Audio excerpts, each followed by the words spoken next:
Kemampuan Presiden RI pertama IR Soekarno dalam memecahkan sejumlah persoalan pelik di awal kemerdekaan tidak lepas dari saran yang disampaikan Kiai Haji Abdul Wahab Kasbullah.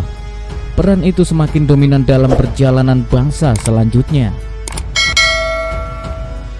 Ketika situasi nasional semakin genting, terutama pada masa transisi dari pemerintahan penjajahan Belanda ke penjajahan Jepang dan masa kemerdekaan nasional yang penuh dengan konflik dan ketegangan, NU sudah bisa tampil tidak hanya terbatas bagi warganya. NU juga bisa memberikan panduan dan solusi bagi bangsa dan negara yang saat itu digawangi Kiai Wahab. Terlihat nyata ketika NU bergabung dengan Masyumi yang menjadi sebuah kekuatan politik Islam yang dominan.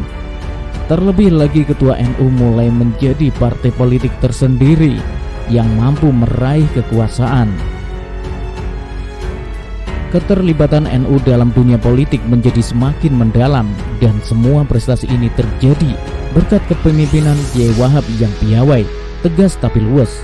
Ketika zaman PKI masyarakat dihadapkan pada dua pilihan, ikut musuh Amir Syarifuddin atau ikut Soekarno-Hatta, rakyat terpandu oleh NU untuk memilih Soekarno-Hatta.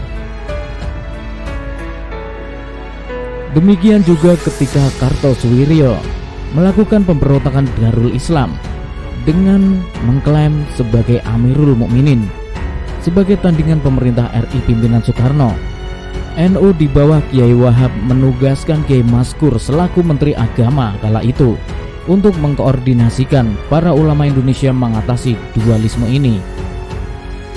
Akhirnya ulama NU menegaskan memilih Bung Karno sebagai pemerintah yang sah sebagai Waliul Amri tahun 1954.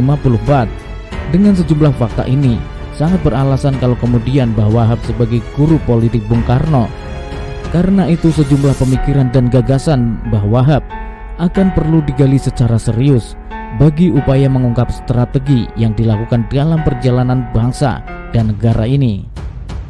Lewat kepiawaian yang dilakukan Mbah Wahab, hingga kini NU tetap disegani sejumlah kalangan ketika banyak negara masih gamang membincang Islam dan nasionalisme. Pembahasan ini telah tuntas pada Muktamar NU tahun 1936 di Banjarmasin.